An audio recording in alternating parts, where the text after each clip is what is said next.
വളരെ നിർണായകമായ മണിക്കൂറുകളിലേക്കാണ് ഇപ്പോൾ ലോകം നീങ്ങുന്നത്. 48 മണിക്കൂറിനുള്ളിൽ ഹോർമൂസ് കടലിടുക്ക് തുറന്നില്ല എങ്കിൽ ഇറാൻ ഊർജ്ജ കേന്ദ്രങ്ങൾ ആക്രമിക്കും എന്ന ട്രംപിന്റെ ഭീഷണി അത് നിസ്സാരമായി തള്ളിക്കളയാനാകില്ല. വരാൻ പോകുന്നത് ആണവ യുദ്ധം എന്ന് തന്നെ സൂചന.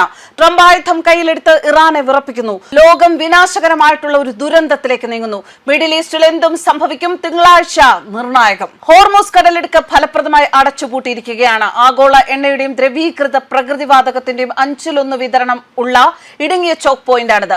1970-കൾക്ക് ശേഷമുള്ള ഏറ്റവും മോശമായ എണ്ണ പ്രതിസന്ധിക്ക് കാരണമായി. ഇത് അടച്ചുപൂട്ടലിന് അടുത്തെത്തിയതോടെ കഴിഞ്ഞ ആഴ്ച യൂറോപ്യൻ ഗ്യാസ് വില 35% വരെ ഉയർന്നു. ഭീഷണി കൂടാതെ ഈ കൃത്യം സമയം മുതൽ 48 മണിക്കൂറിനുള്ളിൽ ഇറാൻ ഹോർമൂസ് കടലിടുക്ക് പൂർണ്ണമായും തുറന്നില്ല എങ്കിൽ അമേരിക്ക അവരുടെ വിവിധ വൈദ്യുത നിലയങ്ങളെ ആക്രമിച്ച് ഇല്ലാതാക്കും. ആദ്യമായിട്ട് ഇത്തരത്തിലൊരു നിർണായകമായ ഒരു പ്രതിസന്ധി ഘട്ടത്തിലേക്കാണ് പശ്ചിമേഷ്യ നീങ്ങുന്നത്. എന്നാലും ഈ യുദ്ധം അടുത്ത കാലത്തെങ്ങും തീരാനുള്ള ഒരു ലക്ഷണവും കാണുന്നില്ല. പുറത്തുവരുന്ന വാർത്തകൾ സൂചിപ്പിക്കുന്നത് വരാനിരിക്കുന്നത് ഇതിനേക്കാൾ വലിയൊരു പ്രതിസന്ധി ആയിരിക്കും എന്നതാണ്. ഇസ്രായേൽ ഇറാന്റെ എണ്ണപ്പാടങ്ങൾ വീണ്ടും ആക്രമിക്കാത്തത് അമേരിക്കൻ പ്രസിഡന്റ് ഡൊണാൾഡ് ട്രംപ് നേരിട്ട് വിലക്കിയത് കൊണ്ട് മാത്രമാണെന്നാണ് കേൾക്കുന്നത്. എന്നാൽ ആ സംയമനത്തിന്റെ സമയം ഇപ്പോൾ അവസാനിക്കുകയാണ്. മണിക്കൂറുകൾ മാത്രമാണ് ബാക്കി. ഇറാൻ അടച്ചിട്ടിരിക്കുന്ന വാണിജ്യപാതയായ ഹോർമൂസ് കടലിടുക്ക് 48 മണിക്കൂറിനുള്ളിൽ തുറന്നില്ല എങ്കിൽ ഇറാന്റെ ഊർജ്ജ നിലയങ്ങൾ ഒന്നൊന്നായി ചാമ്പലാക്കുമെന്നാണ് ട്രംപ് നൽകിയിരിക്കുന്ന അന്ത്യശാസനം. വാഷിംഗ്ടന്റെ സമയപ്രകാരം ശനിയാഴ്ച വൈകുന്നേരമാണ് ട്രംപ് ഈ മുന്നറിയിപ്പ് നൽകുന്നത്. അതായത് തിങ്കളാഴ്ച വൈകുന്നേരം ആകുമ്പോഴേക്കും ഈ ഒരു ടൈം ലിമിറ്റ് അവസാനിക്കുകയാണ്. നമുക്കറിയാം, രാജ്യത്തെ ഏറ്റവും വലിയ പവർ പ്ലാന്റിൽ നിന്ന് തന്നെയാണ് തങ്ങളുടെ ആക്രമണം തുടങ്ങും എന്ന് ട്രംപ് മുന്നറിയിപ്പും നൽകിയത്. ശരിക്കും ഇറാൻ അവരുടെ കഴിവിന്റെ പരമാവധി ശ്രമിക്കുമ്പോഴാണ് 1-2 മിസൈലുകളെങ്കിലും ഇസ്രായേലിന്റെ പ്രതിരോധ സംവിധാനങ്ങളെ ഭേദിച്ച് ലക്ഷ്യത്തിൽ എത്തിക്കാൻ അവർക്ക് സാധിക്കുന്നത്. എന്നാൽ അമേരിക്കയുടെയും ഇസ്രായേലിന്റെയും കാര്യം പറഞ്ഞാൽ അത് അങ്ങനെയല്ല. എല്ലാ സൈനിക ശേഷിയും ഉണ്ടായിട്ടും എല്ലാം നശിപ്പിക്കേണ്ട എന്ന് വിചാരിച്ച് സംയമനം പാലിച്ചിരുന്നവരാണ് അവർ.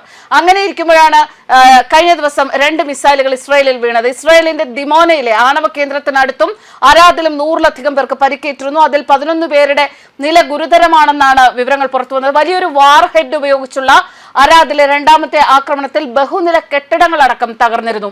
തങ്ങളുടെ അത്യാധുനിക വ്യോമ പ്രതിരോധ സംവിധാനങ്ങൾക്ക് ഈ മിസൈലുകളെ തടയാനായില്ല എന്നതിന്റെ കാരണം അന്വേഷിക്കുകയാണ് ഇപ്പോൾ ഇസ്രായേൽ. എന്നാൽ ഏറ്റവും ഇവിടെ സമാധാനം നൽകുന്ന ഒരു കാര്യം ദിമോനയിലെ ആണവ കേന്ദ്രങ്ങൾ സുരക്ഷിതമാണ് എന്നതാണ്. ഐക്യരാഷ്ട്രസഭയുടെ ഏജൻസികൾ ഇത് ഔദ്യോഗികമായി സ്ഥിരീകരിച്ചും കഴിഞ്ഞു. അതിനു പുറമെ ബ്രിട്ടന്റെ ഡീഗോ ഗാർഷ്യയിലെ സൈനിക താവളത്തിലേക്ക് 4000 കിലോമീറ്റർ അകലെ നിന്ന് ഇറാൻ ബാലിസ്റ്റിക് മിസൈലുകൾ തൊടുത്തുവിട്ടു. യൂറോപ്യൻ രാജ്യങ്ങളെയും ഇത് ഞെട്ടിച്ചിട്ടുണ്ട്. മിസൈലുകൾ ലക്ഷ്യം കാണാതെ പകുതിക്ക് വെച്ച് സ്റ്റോപ്പായി പോയി എങ്കിലും ഇത്രയും ദൂരപരിധിയുള്ള മിസൈലുകൾ ഇറാൻ ആദ്യമായി ഉപയോഗിക്കുന്നത് യൂറോപ്യൻ സൈനിക തലപ്പത്ത് വലിയൊരു ആശങ്ക ഉണ്ടാക്കിയിട്ടുണ്ട്. ട്രംപിന്റെ ഭീഷണി യാഥാർത്ഥ്യമായാൽ മിഡിൽ ഈസ്റ്റിൽ അതിന്റെ പ്രത്യാഘാതങ്ങൾ ആലോചിക്കാൻ പോലും കഴിയാത്തതിൽ അതീതമായിരിക്കും. ഇറാന്റെ പവർ പ്ലാന്റുകൾ ആക്രമിക്കപ്പെട്ടാൽ അവർ വെറുതെ ഇരിക്കില്ല.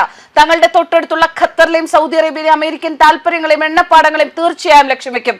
ഈ പോര അക്ഷരാർത്ഥത്തിൽ കൈവിട്ടു പോവുകയാണ് എന്ന് തന്നെ പറയണം. അങ്ങനെ ഒരു അവസ്ഥയിലേക്കാണ് ഇപ്പോൾ പോകുന്നത്. ഇസ്രായേൽ സൈനിക മേധാവി എയാൽ സാമീർ പറഞ്ഞതനുസരിച്ച് ഈ യുദ്ധം അതിന്റെ പകുതി മാത്രമേ ആയിട്ടുള്ളൂ എന്നാണ്.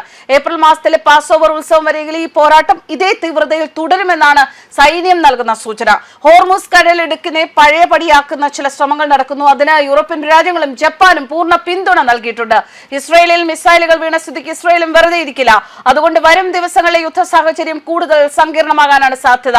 48 മണിക്കൂറിനുള്ളിൽ കടലിടുക്ക് പൂർണ്ണമായും തുറന്നില്ല എങ്കിൽ ഇറാനിയൻ വൈദ്യുത നിലയങ്ങൾ ആക്രമിക്കുമെന്ന ട്രംപിന്റെ ഭീഷണിക്ക് മുൻപ് ചൈനീസ് വാർത്താ ഏജൻസിയായ സിൻഹുവയോട് ഈ ആഴ്ച ആദ്യം സംസാരിക്കവേ അലി മൗസവി പറഞ്ഞത് ടെഹ്റാനുമായി സുരക്ഷാ ക്രമീകരണങ്ങൾ ഏകോപിപ്പിച്ചുകൊണ്ട് ജലപാതയിലൂടെ കടന്നുപോകാൻ സാധിക്കുമെന്ന പ്രതീക്ഷയാണ്. ഇന്ത്യൻ പതാകയുള്ള കപ്പലുകളും ഒരു പാകിസ്ഥാൻ എണ്ണ ടാങ്കറും പോലുള്ള ചില കപ്പലുകൾ കടലിടുക്കിലൂടെ സുരക്ഷിതമായി കടന്നുപോകാൻ ചർച്ച നടത്തിയിട്ടുണ്ട് എന്ന് ഡാറ്റ കാണിക്കുന്നു. അമേരിക്കയുമായും സൗദി അറേബ്യയുമായും അടുത്ത ബന്ധം പുലർത്തുമ്പോൾ തന്നെ പാകിസ്ഥാൻ ഇറാനുമായും നല്ല ബന്ധമുണ്ട്. ഇറാന്റെ ഇന്ധന ഊർജ്ജ അടിസ്ഥാന സൗകര്യങ്ങളെ US ആക്രമിച്ചാൽ മേഖലയിലെ എല്ലാ US ഊർജ്ജ വിവര സാങ്കേതിക വിദ്യ, ഉപ്പുവെള്ള നിർമ്മാർജ്ജന അടിസ്ഥാന സൗകര്യങ്ങൾ എന്നിവയിലും ഇറാൻ ആക്രമണം നടത്തും എന്ന് ഇറാന്റെ അത്തം അൽ അൽബിയ സൈനിക കമാൻഡ് ആസ്ഥാനം അറിയിക്കുന്നു.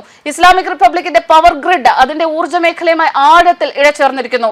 പ്രധാന പ്ലാന്റുകൾ പണിമുടക്കുന്നത് വൈദ്യുതി തടസ്സത്തിന് കാരണമാകാം. പമ്പുകൾ, റിഫൈനറികൾ മുതൽ കയറ്റുമതി ടെർമിനലുകൾ, സൈനിക കമാൻഡ് സെന്ററുകൾ വരെ എല്ലാം തകരാറിലാകും.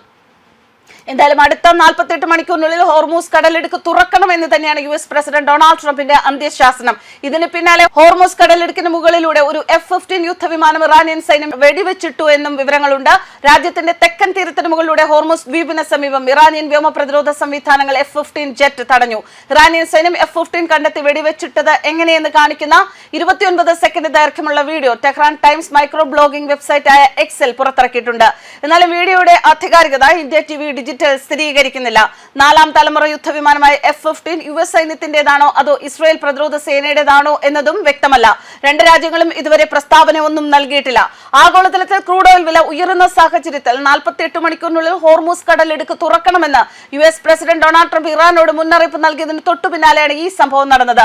നിശ്ചിത സമയത്തിനുള്ളിൽ ഹോർമൂസ് കടലിടുക്ക് തുറക്കുന്നതിൽ ഇറാൻ പരാജയപ്പെട്ടാൽ മിഡിൽ ഈസ്റ്റ് രാജ്യത്തിന്റെ ഊർജ്ജാടിസ്ഥാന സൗകര്യങ്ങൾ അമേരിക്ക ഇല്ലാതാക്കും എന്ന് തന്നെയാണ് ട്രൂത്ത് സോഷ്യലിലെ ഒരു പോസ്റ്റിൽ അമേരിക്കൻ നേതാവ് പറഞ്ഞത്. ട്രംപിന് മറുപടി നൽകിയിട്ടുണ്ട് ഇറാനിലെ ഒരു ഉന്നത ഉദ്യോഗസ്ഥൻ. ഹോർമൂസ് കടലിടുക്ക് രാജ്യത്തിന്റെ ശത്രുവിന് മാത്രമായി അടച്ചിട്ടിരിക്കുകയാണ്. സമുദ്ര സുരക്ഷ വർദ്ധിപ്പിക്കുന്നതിന് അന്താരാഷ്ട്ര സംഘടനകളുമായും അയൽക്കാരുമായും സഹകരിക്കാൻ ഇറാൻ തയ്യാറാണെന്നും ഉദ്യോഗസ്ഥൻ പറഞ്ഞു. ഇറാന്റെ F-35 അവകാശവാദങ്ങൾ US സൈന്യത്തിന്റെ 5ാം തലമുറയിലെ F-35 സ്റ്റെൽത്ത് വിമാനം ടെഹ്റാനിലെ വ്യോമ പ്രതിരോധ സംവിധാനങ്ങൾ ആക്രമിക്കുകയും കേടുവരുത്തുകയും ചെയ്തുവെന്നും ഇത് ജെറ്റിനെ ഒരു മിഡിൽ ഈസ്റ്റ് രാജ്യത്ത് അടിയന്തര ലാൻഡിംഗ് നടത്താൻ നിർബന്ധിതമാക്കിയെന്നും ഇറാനിയൻ മാധ്യമങ്ങൾ അവകാശപ്പെട്ടിരുന്നു. ഇറാനിയൻ മാധ്യമങ്ങൾ ഇതിനെ പിന്തുണയ്ക്കുന്ന ഒരു വീഡിയോയും പുറത്തുവിട്ടിട്ടുണ്ട്. എന്തായാലും അടുത്ത മണിക്കൂറുകൾ വളരെയധികം നിർണായകമാണ്. തിങ്കളാഴ്ച വൈകുന്നേരമാകുമ്പോഴേക്കും ഇത് ഒരു ആണവ യുദ്ധത്തിലേക്ക് കലുഷിതമാകുമോ എന്നതാണ് ഇപ്പോൾ അറിയേണ്ടുന്ന ഒരു പ്രധാനപ്പെട്ട കാര്യം. പശ്ചിമേഷ്യയിൽ വളരെയധികം സംഘർഷങ്ങൾ രൂക്ഷമാവുകയാണ്. ഒരു ആണവ യുദ്ധത്തിലേക്ക് പോയാൽ പിന്നീട് അത് വലിയൊരു വിനാശകരമായ ഒരു കാലഘട്ടത്തിലേക്കായിരിക്കും നീങ്ങുക എന്ന മുന്നറിയിപ്പും ലോക രാജ്യങ്ങൾ നൽകുന്നുണ്ട്. എന്തായാലും അങ്ങനെ അപകടകരമായ രീതിയിലേക്കൊന്നും പോകില്ല എന്നൊരു പ്രത്യാശയിൽ തന്നെയാണ് ഇപ്പോൾ രാജ്യങ്ങൾ കഴിയുന്നത്. News desk കർമാനസ്.